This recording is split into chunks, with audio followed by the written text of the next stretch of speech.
What's going on, everybody? Welcome back to another episode of the Crossover U podcast brought to you right here on the Crossover channel.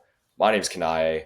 I'm here with Josh, as always, and we just concluded our live reactions to Selection Sunday. Really solid show. I think the committee did a pretty decent job. Of course, West Virginia, Indiana, those guys, I think, kind of got snubbed. I think that's a consensus across the country right now for college basketball watchers.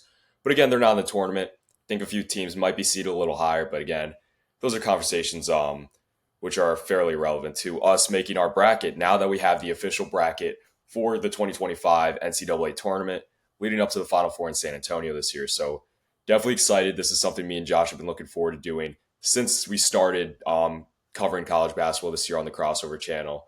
So yeah, let's take it away. Josh, if you want to add anything at the beginning. I would definitely recommend as soon as you can. This is on the March Madness app itself. There is also the ESPN Tournament Challenge app. Make as many brackets as you can. Have fun with it. It's always one of my fun. It's honestly one of the funnest things you can do. Right. Normally, in time, and I really like this app in particular. They have a really nice function where they show you suggested picks and they have overviews, so you can do that. But we're gonna create a custom. I'm gonna go back to. We're gonna create a custom analysis to help us, and we're pretty much gonna go as is, and we can really see. I honestly want to talk a little bit about the bracket and like possible other things, like who can be a March Madness hero, who Right. could have a legacy built from this tournament, who's a possible upset team, who's a team that they could get upset by. I think now everything becomes real. Everything we've said was real beforehand, don't get me wrong, but now things are becoming legit. Right. So let's start a little analysis. And they just do everything for the analysis, so we'll see what we can get. Um do you value 3 point percentage a lot? I do slightly. I do think that there is the metric that very popular with St. John's fans. We talked about how since 2011 teams who shoot sub 33% from the 3 point line. I mean, it's only been Rick Pitino's Louisville teams to do that. Um, so yeah, there's definitely some teams who don't shoot great from the three this year who could end up going on a run. You look at teams like Michigan State, St. John's, of course, uh, two of the two seeds who definitely have Final Four upside. But again, the 3 point shooting is the thing that people point to the most. So I do think maybe it's something which we should consider. Definitely. I would say I think fast break points aren't really that important. Field goal percentage, I think, can depend. Yeah, Um, I think it's something you leave as is. Free throw percentage, though, I take highly. definitely. There's so many games that I have seen regular season, postseason that are lost because of low free throw percentages, and Right. you need that in games like March. I think defense is a big deal. Yeah, definitely important That's a huge deal in my opinion. Defense is so big if you're going to for have sure. points in the paint. I think that's semi-important, but not as much as points per game. Yeah, I would definitely go with that. Points per Points per game, I game think definitely high important. offense. Yeah, high offense. Obviously, do you think seed really matters? Not necessarily. Yeah, I'll leave seed as is. Same thing with win percentage. I feel like there's a lot of teams that just didn't Right. really have the most amount of I mean, skipping in a the tournament. single elimination tournament, seeding and win percentage really are honestly irrelevant. Um, Steals per game. Yeah, Do they steals have I would forced? definitely put in here. Do they have forced turnovers by chance out instead of just steals? It might be in the lower path, but steals I think is important. Turnover Yeah, probably a huge deal. I think. Um, Do you think recency bias is important? Looking at I the do think it is slightly. If a team is hot, if they're like peaking at the right time, I do think that's something to consider for sure. yeah, uh, blocks. Locks. I'm not sure. That's tough. Yeah, Um, it's hard to really say. I mean, I would yeah, say I think that kind of offensive. ties into opponent's points per game. So Yeah, I would highly consider definitely offensive. points from turnovers. I also view as really Points from important. turnovers is big as well, and I think I'm going to put win percentage down. I feel like that doesn't Yeah, really matter in a right. scenario like this. Um, Defensive efficiency, I think yes. defensive is definitely. I don't know about net. I feel like net can be I think net overrated. is semi-important. But yeah, I don't know if it's something you need to put high. It might just be fine where it is. Yes, offensive. I think I take a lot of pride in. Definitely. Second chance. I don't. I think you can still get a lot from second chance points, but they're not really that Right. important. Um, True shooting. I think it is semi-important. Just because I don't think like a team like again St. John's, Michigan State, those are great examples of teams who don't shoot a great field goal percentage, but when you consider the true shooting, again St. John's is a team that forces a lot of turnovers, so I think that does play a factor in why their field goal percentage isn't great. Just because they have so many extra possessions, so I think true shooting does kind of place a semi-important factor here. Definitely. Do you believe in this? I know you mentioned earlier assist to turnover ratio. Slightly. I do think that, yeah, I honestly do think it is pretty important. And then effective field goal percentage. I don't think I'm really going to take that into Yeah, I think that kind of ties into true shooting as well. Rebounds per rebound. game, I think, is important. Rebounding is big. Rebounding is very. I also think bench point percentage. Um, I think that's pretty important. Honestly, you need depth to win in March. Um, so yeah, I'd say I'd hold that pretty high Let's see. importance. So that will help us with how we're going to view our picks. And Right. honestly, while we're at it, let's start over back where we were before.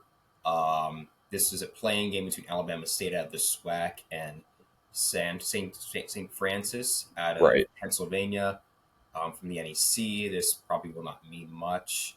Obviously, there's been two 116 matchups, and one of them has come from the overall number one seed, West Virginia from Right. 2018. But that's not happening. Yeah, there is no world I think where Auburn loses a first round game here. But this one though, Definitely. I This one is very interesting. Louisville's played really well this year. I mean, you have to give Pat Kelsey all the credit in the world. He's definitely in the talks for National Coach of the Year, and I understand you can definitely make the argument Shire was snubbed for Coach of the Year in the ACC. I am kind of in that boat as well, but I mean you can't discredit the job Pat Kelsey's done. And Chucky Hepburn, he's going to probably be on an All American team this year. And I mean, they've just done a great job, that Louisville program. And Creighton did a pretty solid show in the Big East, but I just think if you have a game where Kalkbrenner isn't doing anything really offensively for you, Ashworth isn't shooting well, and you kind of have in the responsibilities fall on Jason Green and Jemiah Neal. Jemiah Neal, I think, is more than capable of handling the mantle, but Jason Green, I think you're asking too much to expect him to have to carry your offense at times, and for that reason, I think Louisville wins this game.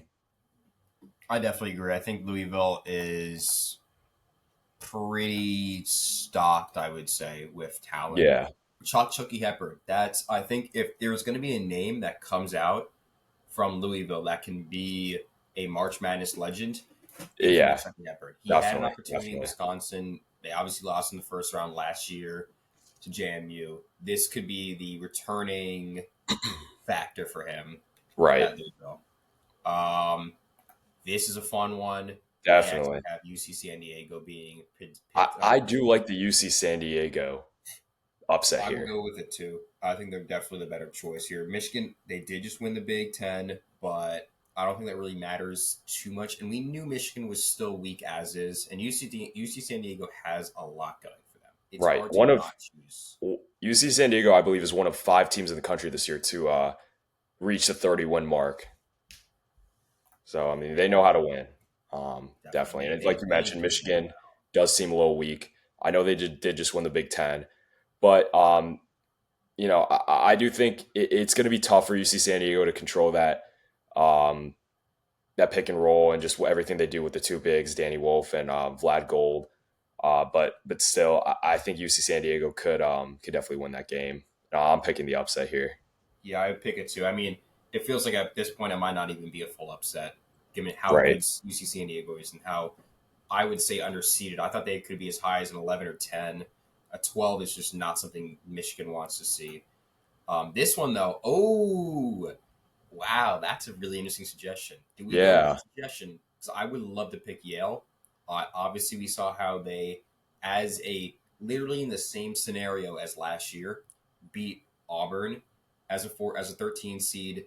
Very similar style of game between Auburn and Texas A&M. Yale's only gotten better since. They had exactly one loss in conference this year, going to be the last, and it's been strength to strength with them. Do we go Yale? Um, I honestly think Texas A&M. I Mm, just I really like what Texas A&M does defensively, and I also think Wade Taylor has a chance to be March Madness legend this year. Coming off probably the greatest career an Aggie basketball player's ever had, I think he doesn't want to end it there. With the strong regular season that solid regular season that they had playing in the SEC, and I think I think Texas A&M has a chance to go on a little bit of a run here. that's very interesting. Personally, I might choose Yale in more brackets That's than you. fair. No, I can Yeah, definitely see the Yale. I just but I I really do can't like Wade argue. Taylor. I think he does have a chance to be a March Madness hero here, and I'm kind of banking on that. Definitely. So this is a mixed matchup between UNC and San Diego State.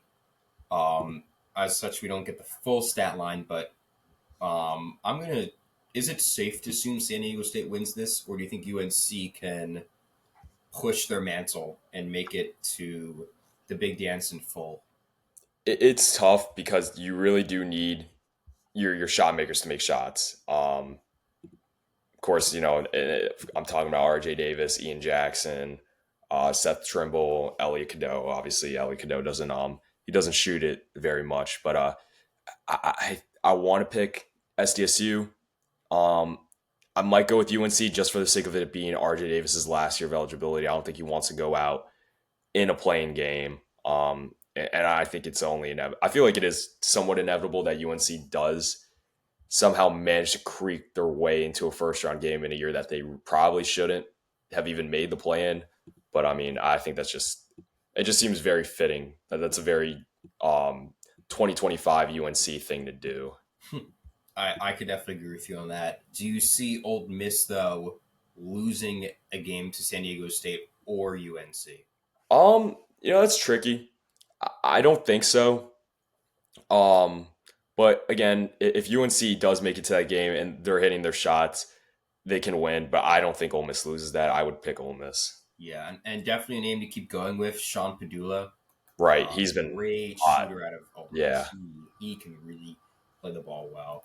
Um, I I think Lipscomb could have an upside here. We have seen how Iowa State can be a little bit iffy at times. An injury concern, especially to Keyshawn Gilbert, can be a pusher. Right. But I think the safest bet is to probably go with Iowa State. Right. Yeah. No, I'm with you there. I don't disagree with anything you just Yeah. said. And then this one, I think the Donovan Dent Yeah. era is beginning here in March. He and I think Nelly Joseph Jr. are going to be one of the best duos that we're going to see. This team can make a Sweet 16, Elite Eight, depending on how things go. Um, and Marquette really fell off recently. They haven't Yeah. really done Definitely. well at all. There's some opportunity for them, but it's not going to be easy. Right. And Yeah. then Like you mentioned, I think this is Dent's chance to be a March Madness hero. definitely, let's see what we have here. They do give Bryant a good score considering their status. And we know Bryant's the most likely 15 seed, or one of the most likely 15 seeds. But that said, we did just talk all that game about Michigan State. Right. Is there a place where Bryant, particularly with their 3-point shooting, for reference here, dominates and upsets Michigan State? I don't think so. I really have a tough time seeing teams that are so potent defensively losing in the first round. I think Michigan State is going to be up for the task. And again, Izzo, we don't know how much time he has left coaching in college basketball. He's not going to go out in the first round this year. Yeah. Do you want to go region by region? Yeah, yeah. Let's go region by region. So we'll hop over to the East region. So the next highest ranked team was Duke, which I think was a very smart choice. They would play a Hmm. mixture of American out of the Patriot League and then Mount St. Mary's. Obviously, that should be an easy Duke Right. win. But this 8-9 matchup was a bit of a surprise. I don't think Baylor really deserved that 9 seed. Yeah, Mississippi State's been in a bit of a scenario. They were as high as a 2 seed almost 2 months ago, but they've lost quite a few games. right. They were an 8 seed last year where they lost to Michigan State, so perhaps there is that sense of revenge. I'm putting State down on here. Do you see Baylor putting an end to that idea? No, I don't. I'm very much with you with Mississippi State. I don't think they lose in the first round. I also don't think Baylor was deserving of the 9 seed. Just a sub 20 win team. Yeah, I don't think they should have been that high. But again, yeah, I think Mississippi State wins that. Definitely. Oregon Liberty is interesting. They actually have Liberty being the better team here, which is not impossible to say. Liberty's had a very strong season, winning the CUSA. Oregon, they have come up. They have come up on a hot streak at a good time, but we've seen what can happen when their shots don't fall. They can lose games to teams that they really shouldn't lose games to, Right, and their road. They are good on the road. I will admit that they have some surprisingly good road wins, but depending on how they play, it might not even matter. right. Yeah, I mean, I think Oregon wins. I think Nate Biddle's played really well as of late. He's really come along. I think Oregon wins. Again, Liberty has been good out of the CUSA, but yeah, again, I'm not really a believer in Oregon going very far, but I think they do get out of the first round. Interesting. I mean, it really for me it depends on how Jackson Shelstad plays. He hasn't really done Right, that's well fair. as of recent, but Biddle has picked up where he's left off. If a combination of Biddle, Bamba, Yeah, TJ Bamba um, needs to play well. yeah, TJ Bamba needs to play well. He's done well recently, but if Biddle can keep doing what he's doing, I think that could definitely do it. I might choose Liberty more than Oregon on my other brackets, but sake of argument, we'll leave it as is. This one though, they do suggest Arizona, but it's a close one. It's a very Yeah, close one. And it's not impossible to assume. We know how Arizona always struggles in the first round. It's been a right, really, really up and down season for Arizona. And the biggest X factor here is Caleb Love. right. So, You're very reliant on Caleb Love playing his A game. Arizona cannot go far without Caleb Love playing his A game. Tom always talked about how he needs his roster to play better. When Caleb Love has one of those nights where he's not shooting efficiently at all, they haven't really proven that. That being said, I do think Caleb Love shows up for a first round game against Akron, and I think Arizona does win. But yeah, it could definitely get a little tricky for them going forward. I think it's definitely a safe to assume scenario. I mean, I will say Akron can definitely run the Right, floor. Um, they definitely. they go deep into their bench, and the interesting thing about them that I think a lot of people are overlooking is that they have the shortest effective height in of all the 360 plus teams in D1. They Wow. have You know no that. no person over 6'7" on their team, Oh wow. Yeah, I which mean, if they can get around Omar Ballo, they can really run the floor because they're very fast, deep, and I guess short. Which, if you remember FDU, they were able to do the same thing against Purdue. So yeah. we'll see how the lack of height perhaps depends. Right. I just think Arizona's more guard oriented. That shouldn't pose too much of a matchup problem. I think that does provide Trey Townsend the opportunity to go off in that game. But yeah, I think Arizona should win. Yeah, this is another good one. If you remember last year, BYU as a 6 seed lost to another A10 team at the 11 seed, Duquesne. Hmm. Could it be a repeat offense for BYU? It's tough because I really do want to pick VCU. I'm going back and forth on. I'm not so sold on who I want to pick in this game yet.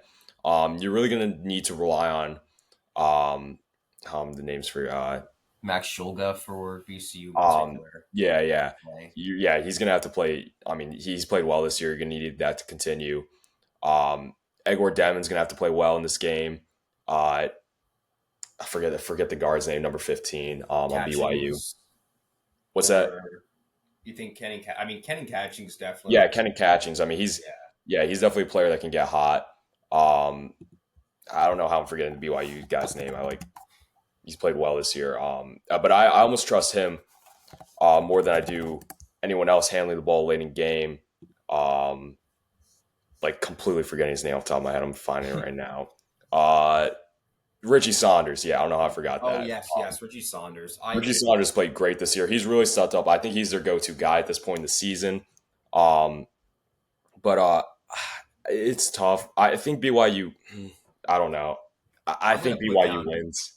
I lean. I are we fair to put down VCU though? I Yeah, really yeah. No, I can't argue with VCU. I think I give it to BYU, but it's so close. I mean, BYU barely edges out VCU for me. yeah. I think for me VCU kind of clears BYU. I get it that BYU has been incredibly hot, but I've seen how strongly VCU's played. They were co-champions, so they weren't as dominant down the stretch as I would have expected them to be. But the A10 is no joke, it never is.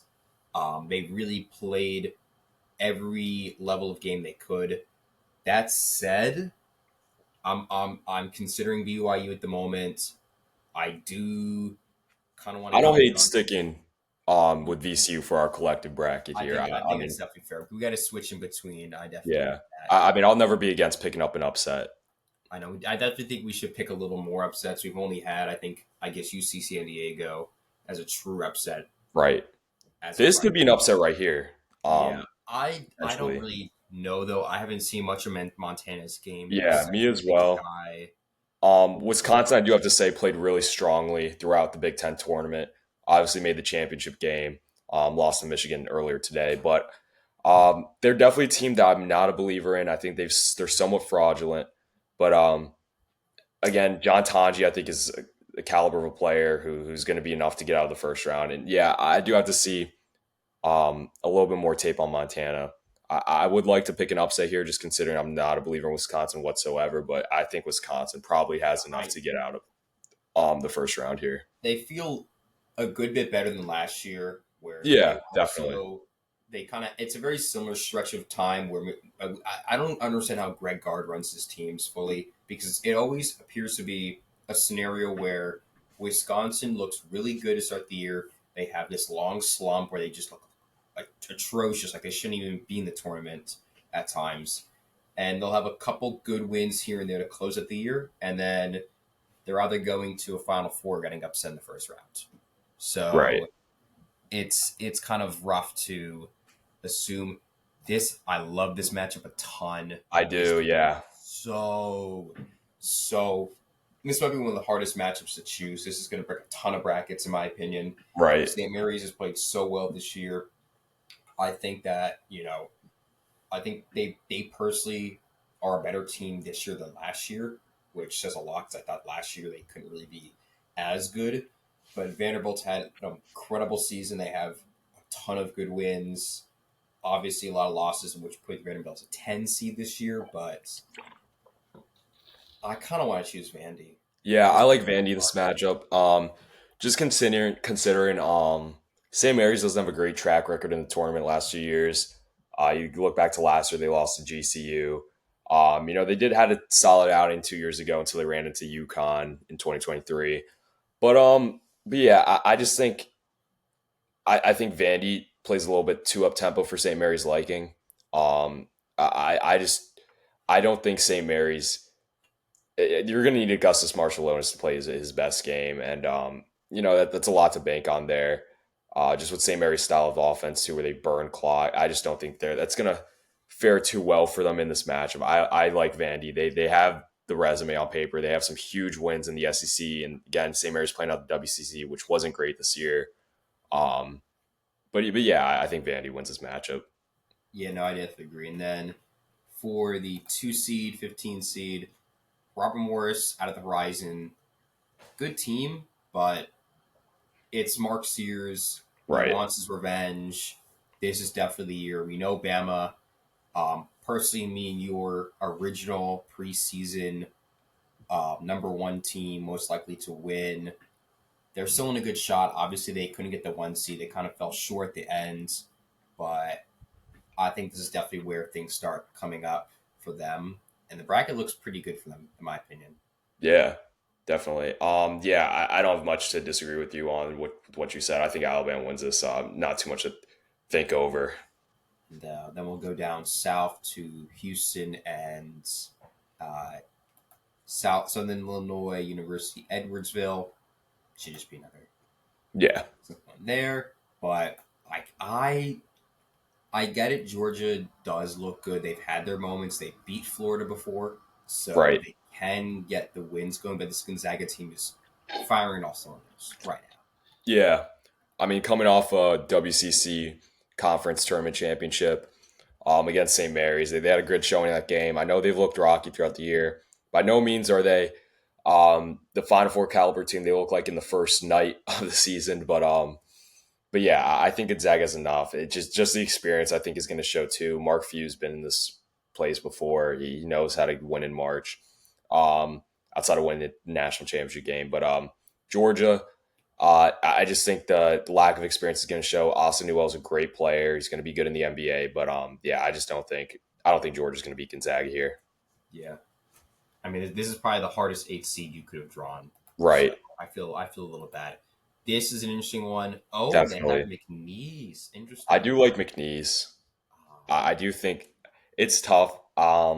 I don't know. I mean, McNeese, I would very much like to pick the upset here. I just think the vibes are so high, McNeese right now. I've seen the videos with the student manager. They've gotten good transfers from high major programs to drop down to mid major level play there this year. Um, I kind of want to pick McNeese here. I think so as well. I mean, Clemson's looked honestly better than last year as well. Yeah, We they saw have. how good that Clemson team was, making an Elite Eight, beating that UNC squad that we honestly thought was going to do, or that Arizona squad, I should say. Alabama beat UNC last year, but I'm going to pick the upset here. The hot hand of Will Wade. I think he wants his revenge. He remembers Right, last year losing as a 12 seed. This team is just as good, if not even better, and yeah. Um, this is a good one. I know High Point has definitely been looked at to be one of the best teams at this level. right. And oh, it's hard to really not say.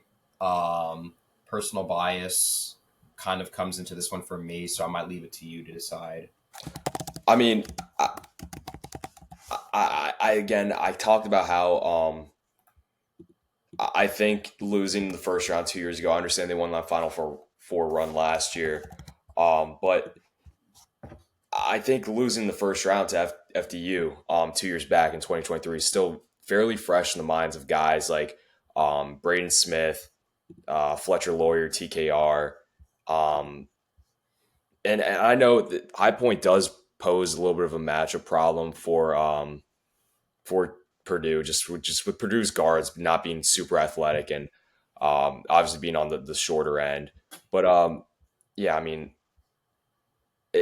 I could see guys like Keys Agifa on High Point giving some problems. I mean, he's only I want to say like 6'1", 6'2", so maybe not as much in terms of physicality wise. But I think the memory of losing the first round is still very fresh. They're not going to want that to happen again. I think Matt Painter knows how to win the first round now.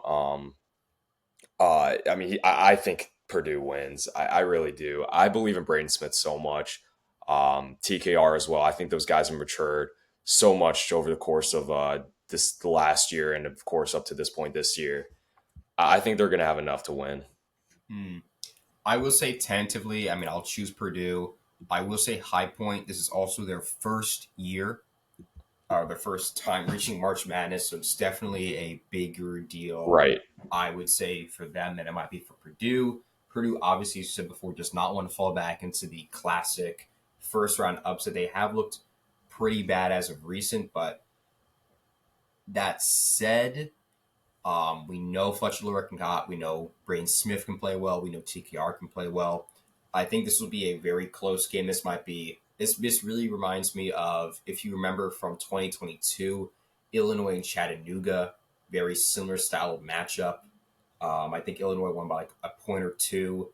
I could see it definitely going to High Point in this scenario, but I think the Husk Bus might stop here for the time being. Yeah. No, Uh, I like beyond Purdue in that. beyond that, we have another playing game. Do you Now, think? this I think is the best playing game I definitely agree with you of too. them This all. this is this is the best one I've seen in quite a while. I think Right. Xavier could really run the table. Yeah, I mean, I think Xavier is going to end up potentially being a Cinderella this year. I know I've talked about it in past videos we've done, and I did mention how I think this Texas Xavier game will be by far the most aesthetically pleasing playing game to watch, just with the shot making on both sides. I think I like Xavier in that matchup just because they're more all around team than Texas is.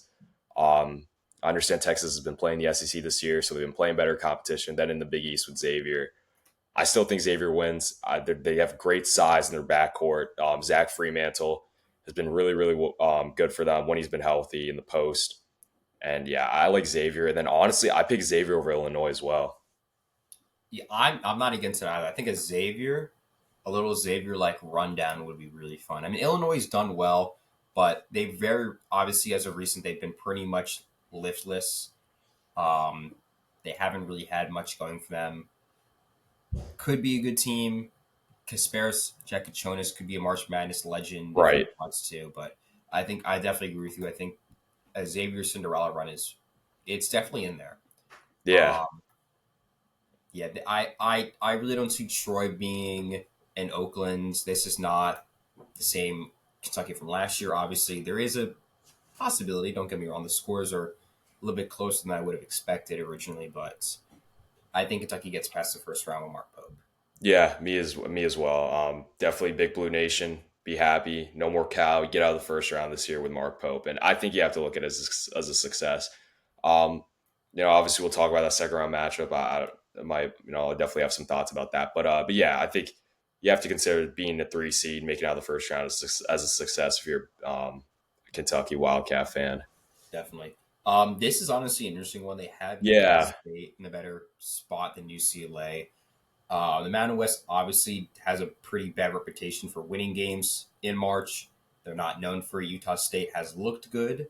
They were at one point ranked. They looked to be as much as high as a 5 or 6 seed. They have leveled and come down to earth a little bit, but it hasn't been by that much. I would say I think Utah State can still be a very strong squad, and UCLA definitely had an up and down season as well. right. So it's kind of a coin flip for me. I'm not against putting Utah State as the better team here, but UCLA was probably the choice I would go for at the moment. I actually like Utah State in this matchup. I know you mentioned how they kind of came back down to earth, Utah State, but I think a lot of that is attributed to how they run that 1-3-1 zone, which no team in the Mountain West could figure out how to set up offensively against for really the entirety of the first half of conference play. I think finally they did start to kind of figure things out, the opponents they were playing. But for a first round matchup where you're playing an out of conference opponent, I think it could pose some problems for UCLA, a program this year which has had a lot of turmoil with Mick Cronin and just calling out the effort from his players and even his staff. I honestly like Utah State in this matchup. I think for the sake of argument, I would go for Utah State as well. I might choose UCLA in more brackets on my own than Utah State, just for the fact that once again, it's very hard to see Mountain West teams win. But Utah State did Right. win last year, which I was surprised with. I thought TCU would have ran away with that game, but it ended up being for Utah State side. So I'm not shocked if Utah State wins. And then this game, I kind of want to have fun with this one. I kind of want to have fun. I know. I said for a while we'd have a 15-2 upset. They never show it. It's hard to really predict, but I feel like Wofford in particular appears to be the strongest 15 seed to comparison to a 2 seed. Yeah, I have a really tough time picking Wofford here. Um, for the sake of you sticking out with your 15-2, I'm fine if you choose Wofford. I think Tennessee does make it out of the first round. I mean, I just think that they're definitely. I mean, they're a team with Final Four upside. I believe in them a lot more after seeing their showing the SEC tournament. Um, but then again, I guess you do have to consider some of the teams they were playing really don't have much more to play for. Obviously, they lost today against Florida in the SEC championship game, but yeah, I really have a tough time seeing Tennessee lose. I think they're a really solid defensive team with Rick Barnes and just his system. His teams are always really solid defensively, and then they got shot making this year with Chaz Lanier, very similar to what Connect was last year. I don't think a lot of people have given Chaz Lanier the credit they gave Connect last year. But yeah, personally, I would pick Tennessee, but I'm not against choosing having 1-15 over 2. Definitely. I mean, it's very hard. Obviously, if you know your stats, you know that besides last year, the past 3 years have seen a 15 seed not only win but make it to the second rounds, or the Sweet 16, I should say, and then St. Pierre's made the Elite Eight just 3 years ago now, Right. so that's is very fresh in my mind. That said, I think these one seeds and two seeds are by far some of the strongest seeds I've ever seen. Yeah, definitely. Like Definitely. like Tennessee honestly could have beaten this Tennessee right now could have beaten most two seeds last year and could have pretty much tangled with like a UNC from last year for reference. And Tennessee is, my opinion, one of the worst ones. They did give Tennessee the highest ranked two seed. They were the closest to being a one seed per se. So I think maybe the selection committee has a reason for this. That said, I'm not surprised if Wofford wins. The SoCon is known for producing really, really good upset teams. Furman is in this conference. If you remember, they won in 2023. Not impossible to say otherwise. Right. But and then we'll finish off the West region. Should be simple enough. Florida wins that one. But this is a fun one for you. Yeah, I mean, definitely. this feels like a really, really good game for UConn. The stats show it as well. Oklahoma's still good. Jeremiah Fears is a, probably the best freshman talent we've seen since Trey Young at Oklahoma. But Right. I just don't see Oklahoma winning a game here. Yeah, I mean, there's always the world where Jeremy Fears, or my mistake, it is Jeremy Fears, Other, or Jeremiah Fears, my mistake. yeah, wrong Thinking of Fears. Michigan State on the mind.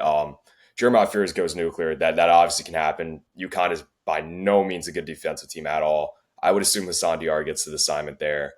So you need him to play really well on him. They definitely have other guys like Jalen Moore, I think. Yeah, Jalen Moore. Forget how you pronounce it. He could definitely hurt us inside. But yeah, I think if you're a UConn fan, this is probably the best draw we could have gotten.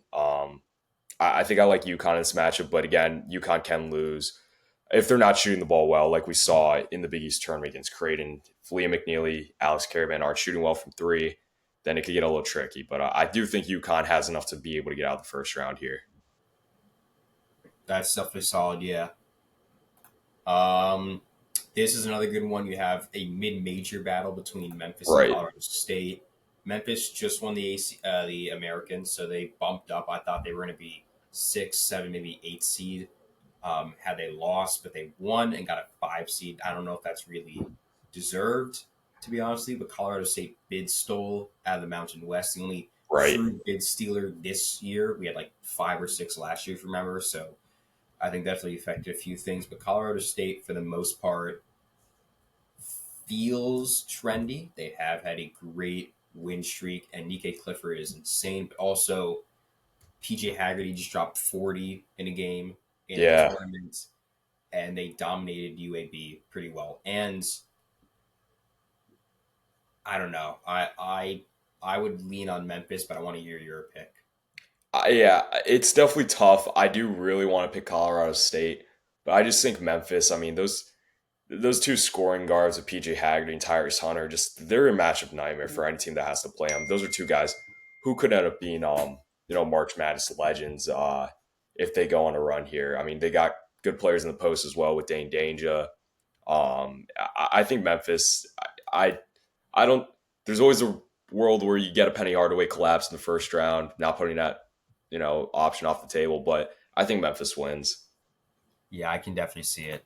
Um, this one, the metrics are pointing towards Maryland, but I know how GCU plays. This is not a year to be ignored. I get Right. it. Time Grant Foster's been really off the radar, but it's been the pieces surrounding him, and I think the experience they've gained from 3 straight NCAA tournament appearances. Maryland hasn't been here in a bit. They do Right. have the rookie of the year of the Big Ten in Derek Queen, which I think can definitely level a lot of game, and the surrounding pieces like Gillespie can play at an intense level if they need to. I mean, I think him and Jacoby Walters have experience from 2022 when they made it, or 23, I should say. That said, I kind of want to pick the upset here. Yeah, I mean, I don't like the upset. I know you talked about the experience GCU's gained. around in terms of the pieces around Tyon Grant Foster. Um, Again, going back to Grant Foster, he's a guy who lit it up last year in March. Was I think one of the top leading scorers in the country. Um, and yeah, I mean, there's still the world where he goes off, goes nuclear, could be add on to his lore of being a really, really great all time GCU player. Maryland, it's tough. I kind of want to lean towards Maryland, but I don't hate the GCU upset. I'm fine with sticking with that. But I mean, yeah, I just think their bigs could pose some problems for GCU with, like you mentioned, Derek Queen, Juju Reese, Jacoby Gillespie, and yeah, I mean, just their backcourt has experience. Gillespie has been one of the more underrated players in the sport this year. But yeah, I'm with you. I'll go with the GCU upset here. Yeah, no, I definitely think that's probably one of the smartest things to go for. I mean, team out, we do need some more upsets. I feel. I mean, I think one of the things that I need to work on with every bracket I do is I just have to pick a good amount of upsets. I think that's what we recommend here Right. at the crossover show. Pick as Yeah, many especially upsets this as you year, can. so open. I know. I think that beyond the 1, 2 seeds, these 3 seeds, 4 seeds, 5 seeds, they feel like they can be upset on a given basis.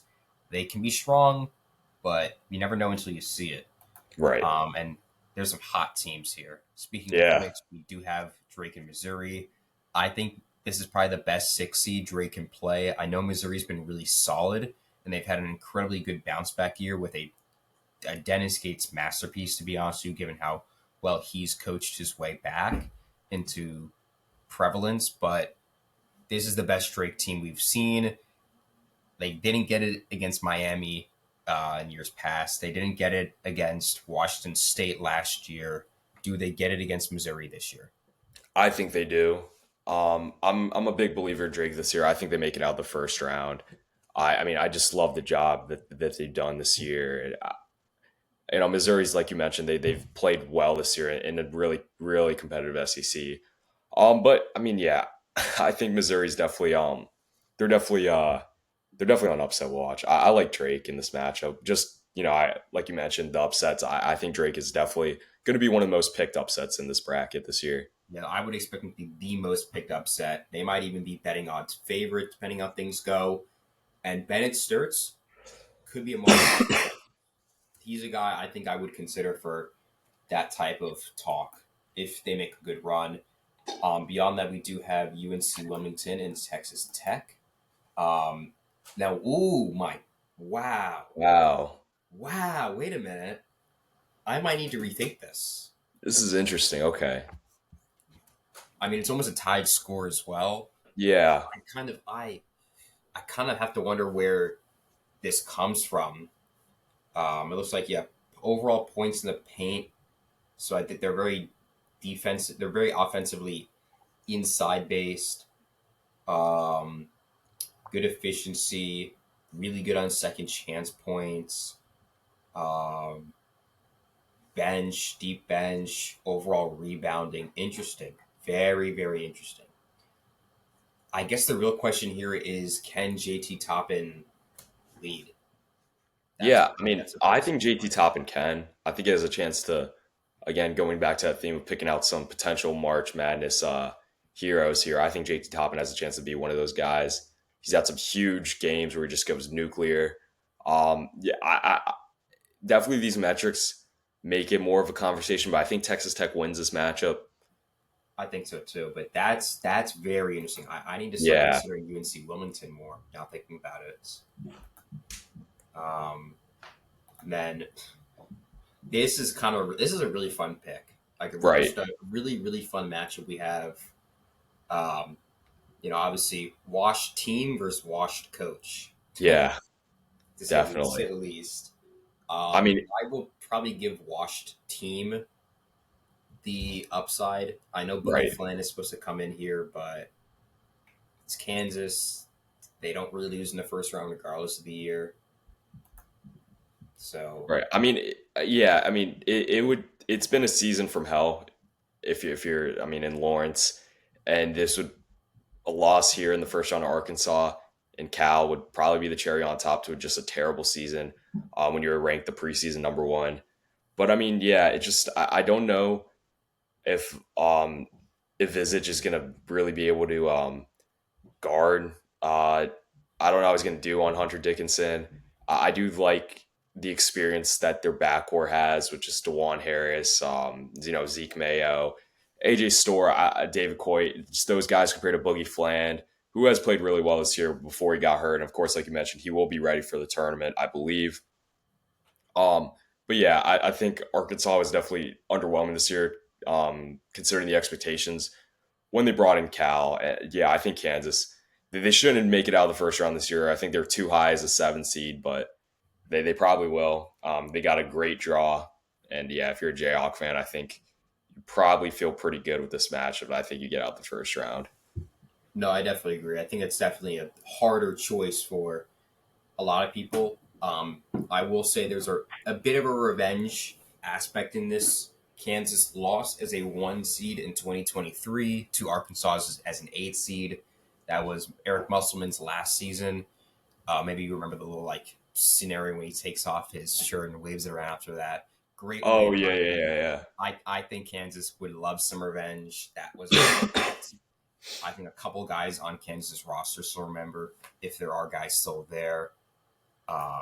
So I definitely give it to them. Right, This one, I think it's a firmly St. John's one. Omaha's making their first appearance, so maybe that can factor in. And right, yeah, the 3-point shooting is definitely off the balance, but St. John's is just a determinedly good defense that plays at such a good level. right. It's hard to really see St. John's getting upset in the first round, especially when they're led by Rick Pitino. Yeah, yeah. I got nothing to. I would agree with everything there. So that's first round. I kind of want to see. So we have a 12 seed, an 11 seed, a 10 seed, another 12 seed, a 13 seed. I think a 13 seeds are our highest upset Yeah, seed, which I think could definitely check out. Like I said before, I think this feels like a very chalky year. Could be a right. 14 seed, 15 seed, but I feel like it could be a lot like last year, where I think the highest seed that was upset was Kentucky by Oakland. So it's definitely out there. Yeah, And this would definitely. definitely start our second round. I I think Louisville can give a challenge, I do. Yep. but it's Right. I think it's an Auburn Yeah. I choice. mean, there's a world again where Chucky Hepburn goes nuclear. But I think Auburn wins. I think they just have too much all around. Yeah. Do you think they're giving UC San Diego a pretty hefty ride? Do I, you think I I UC? don't hate the UC San Diego pick. I might actually roll with that, honestly. I kind of want to roll with it too. I think Tate Jones, he could become a March Madness legend if this plays out. I mean, them making it to a Sweet 16, winning against honestly two pretty solid teams, really shows, especially in their first year of NCAA eligibility. This team is very solid. They play at an intense level, and I think you're going to remember this team's name pretty soon into March Madness this year. Um, I I might have to go with Iowa State. I know Yeah. I've considered Old Miss for a sneaky Final Four appearance. I think they still could do it, but I think definitely from what we've seen, I mean, it seems a little bit even, but there's definitely some overall picks from Iowa State here that I like more. Right. Yeah. No, I like Iowa State in this matchup as well. I just think they have too much all around. I understand they need to get healthy. They need to play their best brand of basketball, but I think Iowa State probably overwhelms Ole Miss in that matchup. True. This one could be fun. I think it's definitely a battle of the guards. Does Yeah, Donovan for Dent sure. overpower Jace Richardson, Jeremy Fears, whoever really comes out as the better player in that matchup?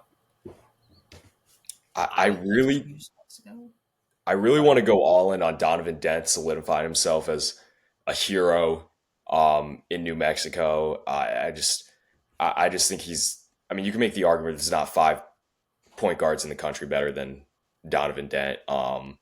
And again, Michigan State, just their defensive prowess is off the charts. And yeah, they got shot makers with Jace Richardson. If Jackson Kohler can play the way he did against Illinois, that's another dimension that they bring. Of course, you have Jaden Atkins as well. If they get into transition, that obviously brings Cohen Carr into play as well. But yeah, I really do want to pick New Mexico here, but I just don't know if they have all I around think enough it's to beat. so hard to ignore Michigan State. I Yeah, mean, like we've said before, this is Izzo in March. He's a different man. right, I It's really really hard to not see Michigan State winning at least two games here. But the issue is they're playing New Mexico. They're playing one of the best teams that could be a 10 seed, probably the best 10 seed besides maybe Vanderbilt. right, And you know, I could see it happening, but it definitely. would be honestly a shocker in my opinion, in a big win for the Lobos. And then the other side we would put down probably Duke. I Yeah, think UC would probably run out of steam after this point. It's just I the fact that agree. they play an easy Baylor. Um, I for a like Arizona. Pac-12 matchup, I like Arizona in this matchup. Um, me too. Me too. I think experience. They have better guards. They have just more all around. And I even think without Caleb Love playing his A game, they can still win this game. No, I definitely hear you. It's. I mean, to also keep in mind, guess who's on the other side of this bracket? Yeah, right. Someone wants a little revenge game here. I'll tell you that. Definitely, definitely. Here, yeah, yeah, that checks out. I would like to pick a VCU. Yeah, I'm going VCU for sure. We just talked about how, I just talked about how I feel like Wisconsin's kind of been fraudulent all year long. I don't love the system that Wisconsin runs year in and year out. John Tanji, really good player, has a chance to be a hero, but I think VCU wins this game. Definitely. I mean, I can't agree anymore. And this first, I think our first SEC matchup Yeah, um, could be interesting. definitely could I be interesting.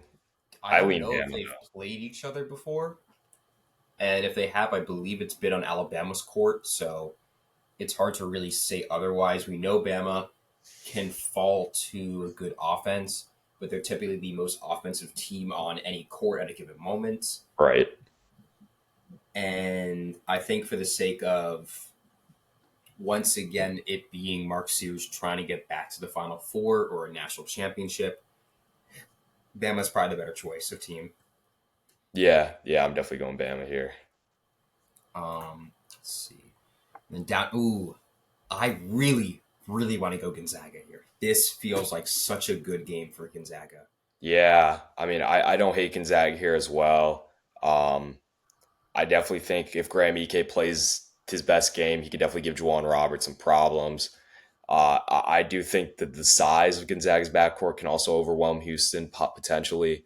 Um, but again, there is obviously room for LJ Cryer playing a really, really big game where he scores 30 plus. Again, I mentioned Juwan Roberts. If he can handle himself in the post and defensively against Graham Ike, then that'll definitely help. But if Gonzaga can get out and run, that's just going to benefit a lot of their guys. I mean, you got a playmaker in Ryan Nemhard, who's probably the best passer in the country. Um, and then, of course, Khalif Battle. He's a guy who can go and get you a basket when you need it at times. Yeah, I mean it's. I think a Ryan Nemhard run could really get things going. In my opinion, I think it's a coaching battle. It's how Right, good is Calvin Sampson, who, unfortunately, as good of a coach he's been in the regular season, does not perform as well as he is in the postseason. We've seen Houston struggle at a one seed consistently. This is the third year doing it. If you remember last year, they just got by the eighth seed. Texas A&M, they played an overtime game there. They right. lost to, I think, San Diego State 2 years before that. And you know how Mark Few's always been. He rarely does not see the Sweet 16. And Yep. as bad as a team Gonzaga has been this year, they've been on the come up recently. They won the WCC quite handily, and I think this is the perfect matchup for Gonzaga to win Yeah, because I agree. take down our first one seed. Um, this could be a good one as well. Ooh. I mean, it pretty much checks out. I think the Yeah. Big East could be emboldened after their win and really give Purdue a run for their money. I think. I mean, once again, like I said before, this is Will Wade's opportunity to show off how good of a coach he is, so he can get back into the high major programs. That said,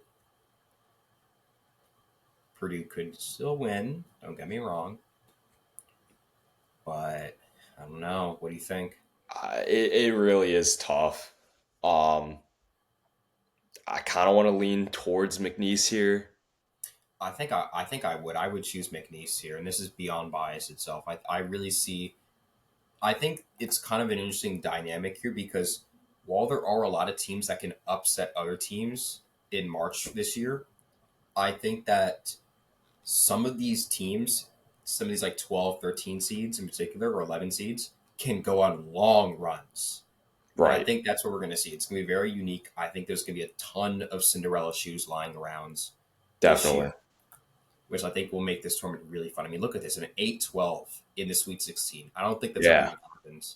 for And this sure. hasn't happened in quite a while. Does Cinderella story happen here, though? I like Xavier over Kentucky, honestly. Mm, I kind of want to choose a two for the hot hands. I think there's a great chance for this Ryan Conwell led team to continue the run we've seen in the past. 11 seeds. They have this special talent. We've Right. seen so many times in 11 seeds, especially in the first four as well. I think UCLA in 2021, first four to the Final Four, VCU in 2011 as well with Shaka Smart. It does say a lot if Mark Pope can make it to the Sweet 16 this year. Definitely. For the fun of it, I'm going with this. I think you got to expect the unexpected here. Yeah. And Xavier's a team to definitely look out for. Um, wow. Yeah, that was definitely interesting. I still lean towards Tennessee. Um, Utah State again with that zone definitely could throw teams off, but I think by then they'll have a decent film on what Utah State runs. And again, just the defense, it's tough to pick upsets against teams that are really solid defensively. I mentioned Rick Barnes. Just his defensive system, it's always great year in and year out. And again, they have shot making too. I mean, Zakai Ziegler's even stepped up on the offensive end this year. Um, it's tough to pick against top flight SEC team in the tournament this year. I think I ride with Tennessee in this matchup. I'm going to have to as well. I mean, if Utah State wins this game, that'd be really fun. I Yeah, think I I have mean, to huge consider upset. them for a couple scenarios, but that's very interesting to see.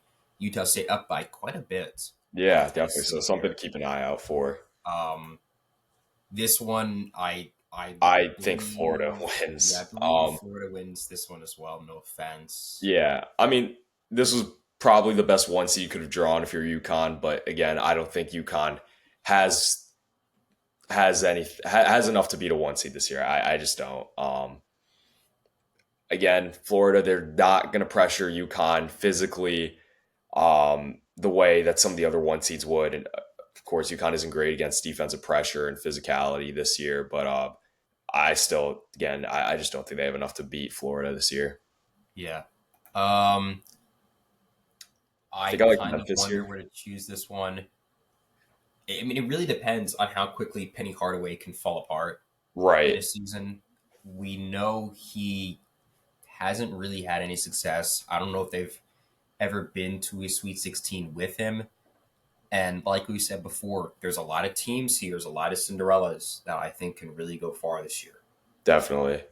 I think I lean Memphis still, though, for the same points I mentioned in their first round matchup against Colorado State. Yeah, I'm going to lean Memphis as well. I wouldn't be surprised to see a Grand Canyon making it this far, but it's a little hard. I think maybe last year would have been a better shot, Right. but this Memphis team is kind of getting hot at the right time. Definitely. Honestly didn't expect them to win the American, and they won it not too convincingly, but they did win it. Memphis has this non-conference schedule. I think that people are really forgetting about.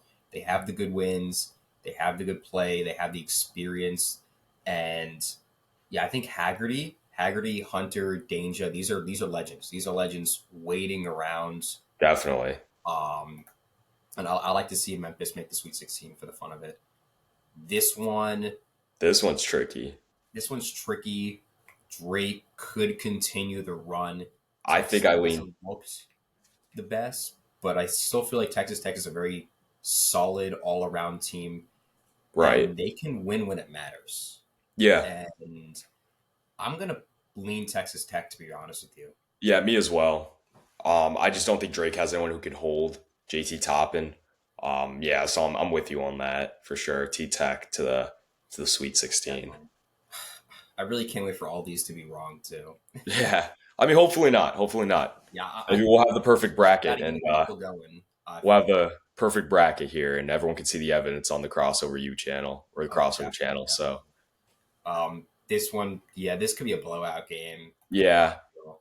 I mean, don't Um, overthink it. It's Rick Pitino versus Bill Self. As good of a coach Bill Self is, Rick Pitino is potentially top three coach of all time, and just the defense, it's going to overwhelm Kansas. They don't have dogs. They don't have dogs on the Jayhawk roster this year. St. John's roster head to toe is filled with those. It's St. John's. yeah, I mean, this is definitely a fun one. We have 112, 3-2, one Yeah, 4, 2-11, 8-12, 11-2. We have two. Yeah, we have 2-11-2, 3-2. Like the one reasonable matchup. So I think it's going to be chalky to some extent. Like we're keeping our one seeds around, we're keeping our two seeds around, but beyond that, it's not. It's anything but. yeah. Um, I think. I mean, I could see it in. Metrics are a lot closer than I thought they'd be. Of I can course, see it in a vacuum, but it'd be a great Cinderella story, but yeah, I mean, don't overthink it. I think it's Auburn here. yeah, that shouldn't be. I mean, at this point, if you looked at the first round, you would definitely see Auburn Right. winning this. But This could definitely get a little tricky. Iowa State definitely has the higher offensive upside than Michigan State does. Michigan State has a better defense. But you look at last year where Iowa State was the number one rated defense on KenPom. They played the number one offense in Illinois at the time. Illinois won. Offense beats defense. That being said, I still think Michigan State wins. I mean, like we mentioned, Tom Izzo running out of time coaching. I don't think he's going to go out here against TJ Otzelberger and Iowa State. I do really like what Iowa State has with their guards, but again, just it's really tough to pick against Michigan State, and they've been so good lately. I'm going Michigan State in this matchup. no, I agree. I think one of the first reactions I think both of us had, and I think many people have had, is that as soon as this South bracket dropped, we knew this was going to be an Elite Eight matchup between Michigan State and Auburn. I think Yeah, there was some variability, and if you do remember from last year, yeah, Iowa State, they were not able to get to the Elite Eight the way they should have been. I felt right. this could be the revenge that T.J. Otzenberger needs and Taman Lipsy needs, but I think the injuries are a little bit too concerning right now. And for the sake of argument, Michigan State, this might be one of the best matchups we're going to see for an Elite Eight. Yeah, and I really do pray we do actually get this matchup in the actual tournament. Yeah. And then the Caleb Love game, Right. I think Duke gets back Yeah, I against do actually think Caleb Love shows up for this game and balls out. I still don't think it's going to be enough. I think Duke wins. Yeah, it's kind of hard to stop Cooper Flag. It's Right. not the same as it was in 2022, to say the least. This one could be the Cinderella story of all Cinderella Could stories. be. We just It's need still that. tough. I don't think I can pick against Alabama and Mark Sears. I think people forget Mark Sears is that dude, and he's going to remind people this March. I've gone on record and said I don't trust any player in the country more than I do Mark Sears heading into this tournament. I'm sticking with my gut there. I'm going Alabama. Yeah, I definitely agree. It's hard to not go against a team as talented as Alabama, and while VCU has it has a higher ceiling than most mid majors do, I don't think the ceiling stretches to an Elite Eight. It wouldn't be shocking. It wouldn't be shocking, but I'm not to be the surprise of him. That would be our 1-2 matchups that pretty much make sense to most people. Florida Memphis could be fun, but I think Florida could just trounce on Memphis. I think this is where Yeah, Lamar I'm with you there. kind of sees himself limit off, and you can see the matchup score. Definitely nothing to be ashamed of if you're Penny Hardaway. If you're able to get to that game against Florida, that's huge. If you lose, That's a nothing to be ashamed big jump for him. of. I Right. think he would keep. I think he'd keep his job and extend him for years if they needed that. Oh, most Um, definitely. St. John's, St. John's, I I would like in this I would matchup. keep with St. John's here. I guess we're gonna have a lot of 1-2 matchups, but that's Right. to be surprised. That's not to be surprised, given what we were expecting here. I mean, I would probably put Gonzaga here as well. I don't Yeah, think we're I gonna would get also go Gonzaga. much out of McNeese State. Once again, Cinderella shoes a lot around here, but nothing beyond the Sweet 16, I would say, for most of these special teams. Um, I really want to stick with Xavier here.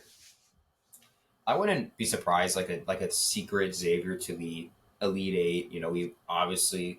We've spoken about how good the 11 seeds can be, and Tennessee, yes, they were given the best 2 seed, but I don't see it. I don't see them being the best. I think they're the worst 2 seed in this Yeah, list. I will go for it. I think I Respect really them do too. believe Xavier has Final Four upside if they can get hot, and I think they're more than capable of doing it.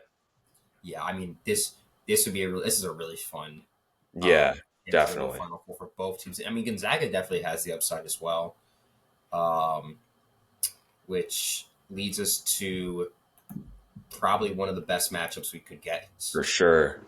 I mean, the matchup score is pretty close.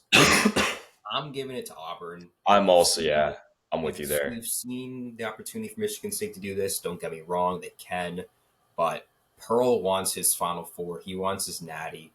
We know how Right. much this means to him. We know how much this means to Johnny Broom and the older guys that have been around that have seen the heartbreak and the loss. Michigan State, obviously, probably the best 2 seed here, but I just don't. I don't really think it can happen. Yeah, I don't see it either. I think Auburn wins that.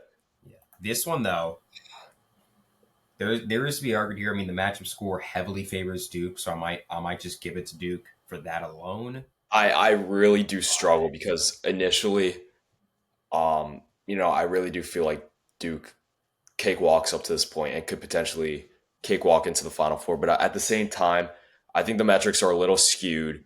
We're a little inflated just considering the level of competition Duke has played all this year. Alabama had played through an absolute gauntlet to end their season. And yes, they picked up some losses, but that was to be expected. Not a great showing in the SEC tournament as well. But this is a team, when they're hot, they are so good. Again, I believe in Mark Sears more than any other player in the country. And I do actually think these two teams match up really well. Grant Nelson, Cooper Flag. Obviously, Flag is the better player, but similar archetype in a way. Um, Dynamic scoring guards in like Kneppel, Mark Sears, who can shoot it. Cliff O'More, come on, Malik. They're both very similar in their archetype as well. And at the end of the day, I might go experience over youth. And especially if Duke's bench doesn't show up, the guys that do have experience, and you have to also remember Malik Brown, his injury, his health status is up in the air right now for the tournament. So that's going to be a huge blow to the defense if he isn't available for the tournament. I might roll with Bama here. I really kind of want to stick with my original gut feeling that I had in our preseason overview of having Bama in the Final Four. I think for the sake of that, I'm going to stick with Bama in this. But if you choose Duke, I have no argument against that. Duke is really, really good. I Very mean, much.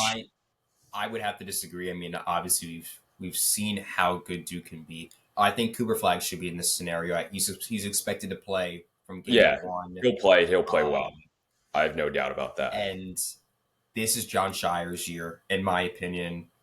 Um, this is the best Duke team we've seen since they won it in 2015. I would say it's gonna be hard to not choose Bama, and I do agree with you. I remember doing the same thing too, but I think Duke should be possibly the most high, other than Auburn, the most likely lock for a Final Four right now. Yeah, But no, I'm against with you on that Alabama, point. Yeah, yeah, I'm putting Duke. I'm putting Duke down, but I'm not against Alabama. I'm really not.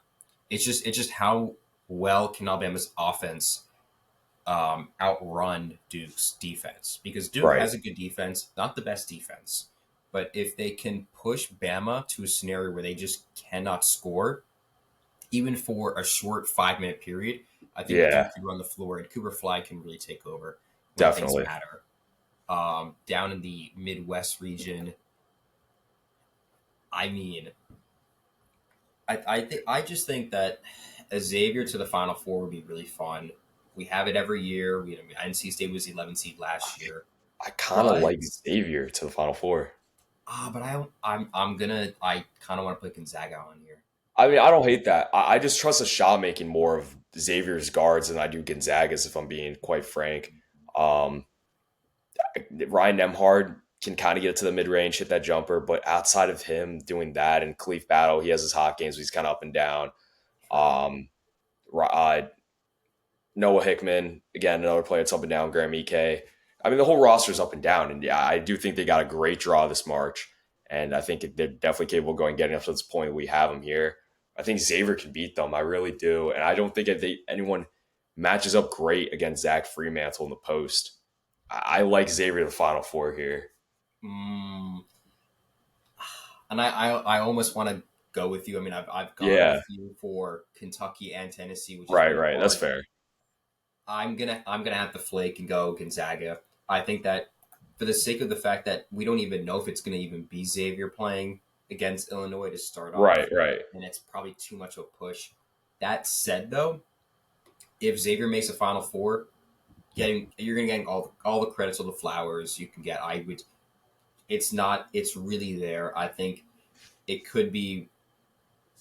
It could be definitely possible. I mean, this is the most likely bracket to have literally anybody win in it. So if you want to go for Xavier, go for Xavier. I wouldn't really say that.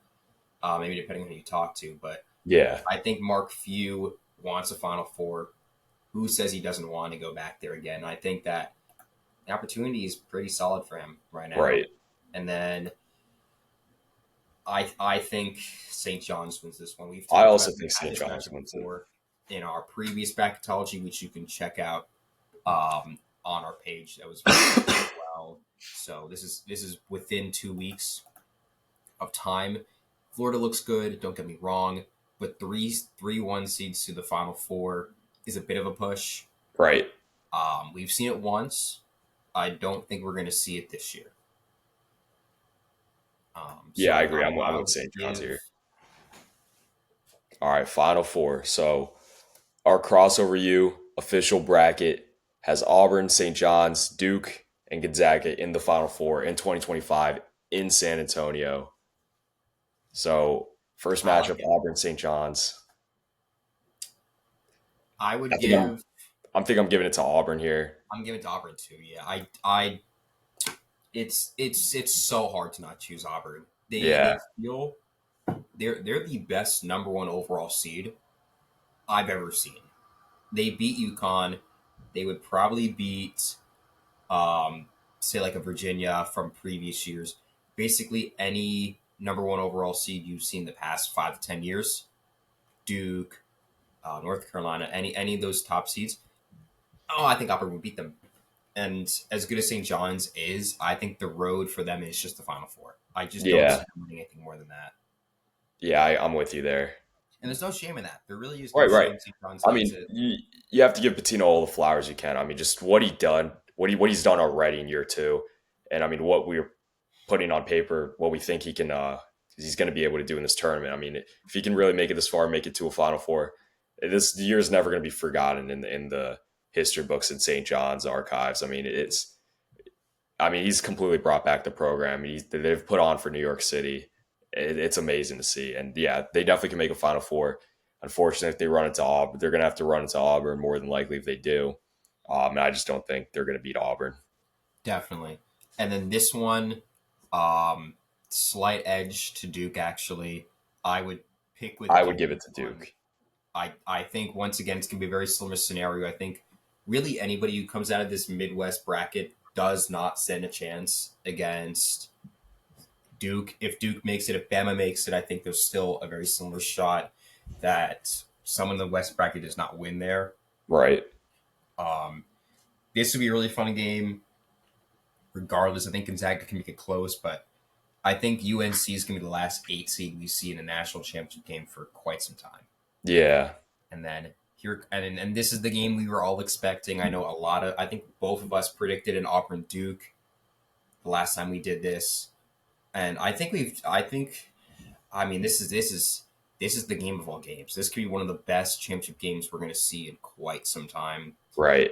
If we get what we want to get, Broom versus Coop, the two best players, the two best teams, the two best coaches in the game.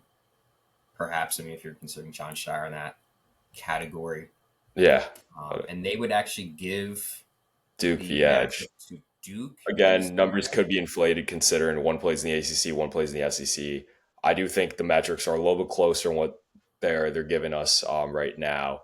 If you really like get more in depth in terms of like how they play against certain teams of similar competition or similar skill level, but yeah, I lean Auburn here. I know they played, and it was a close game that Shire did was able to win at Cameron Indoor. I do kind of lean. I'm still kind of in the boat that I really only think Duke wins because it's on their home floor at Cameron Indoor. Um, I believe they're able to get to the foul line a good amount more than Auburn. That's not to say it's all in the officiating. But I just think Auburn has gotten even better from that point when they played earlier in the season.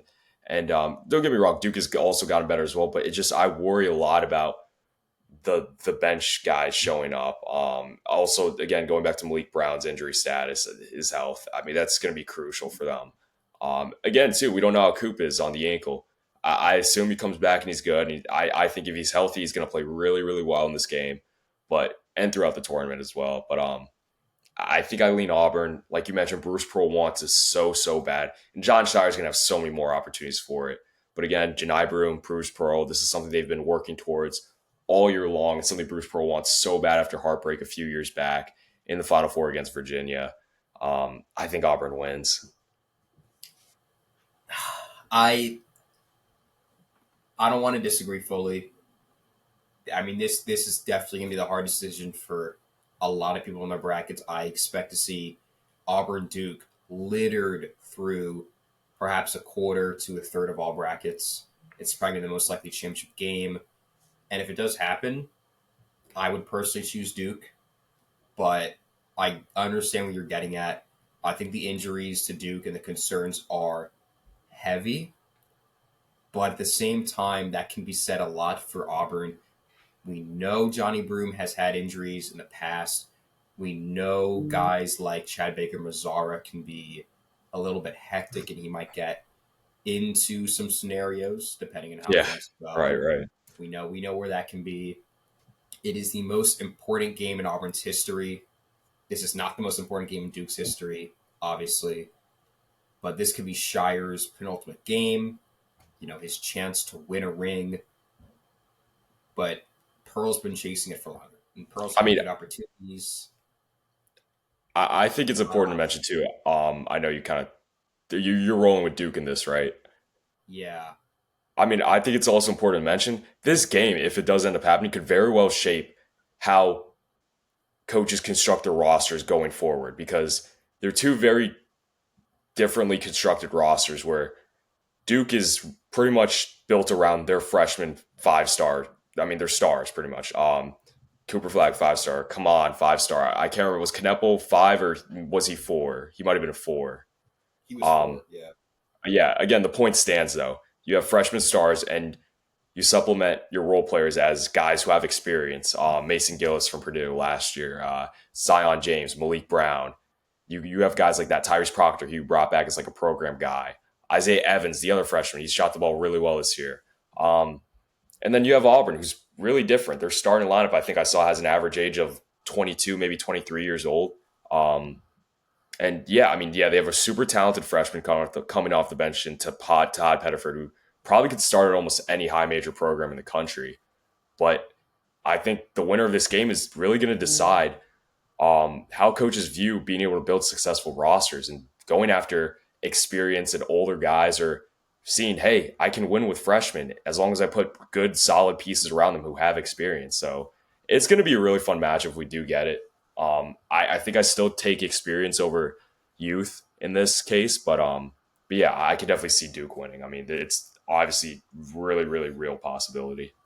yeah, and I will say beyond that, um, I I'm more of a guy for voodoo stats, as they kind of are called, and one of the biggest stat lines that has existed is that the number one overall seed very Right. rarely wins. But Yeah.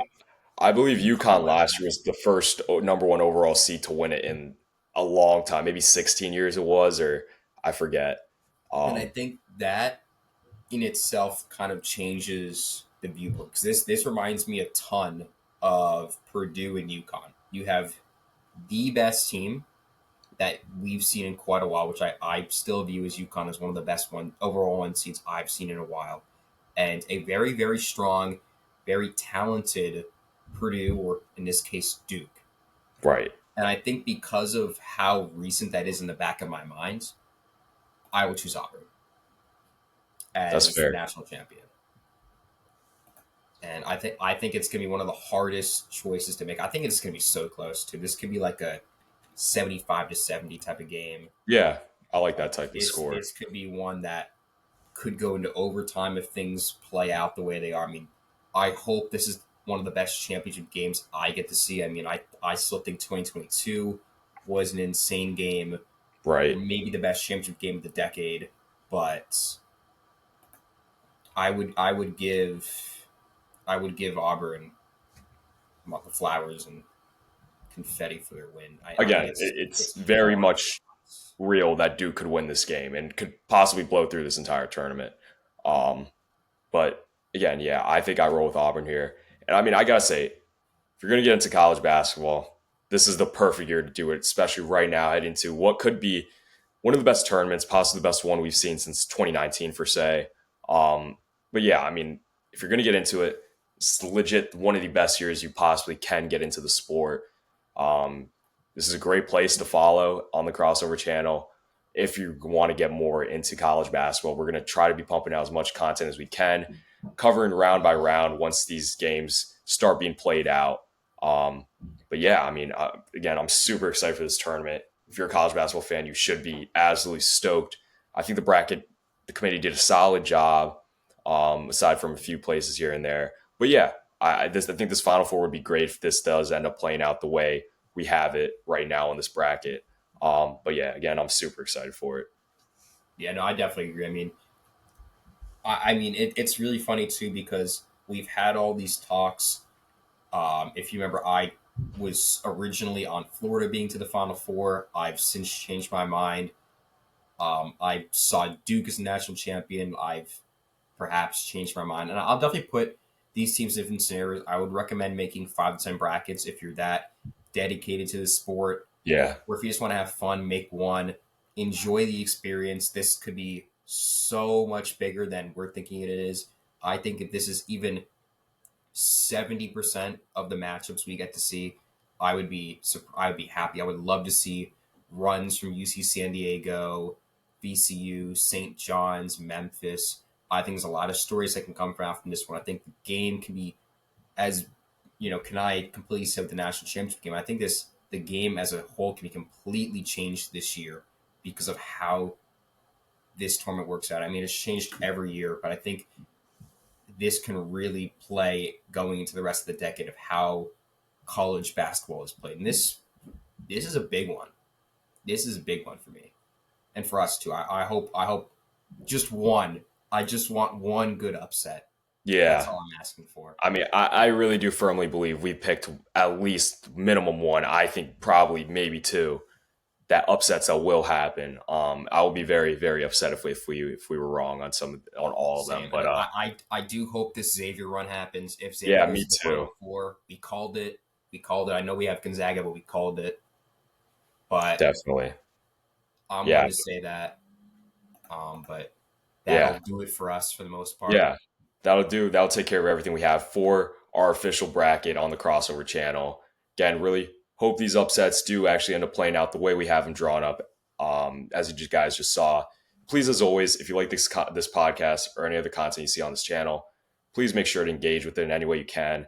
Whatever you can do, like the video, subscribe, comment. We like seeing what you guys have to say. I'm sure a lot of you will disagree with some of the upsets we picked, or maybe some of the games and who we choose to win. But yeah, aside from that, please tell other people about it. Really helps with growing the channel, especially this March. If you want a good place to watch college basketball content, this is the place. So tell other people about it. Really does help.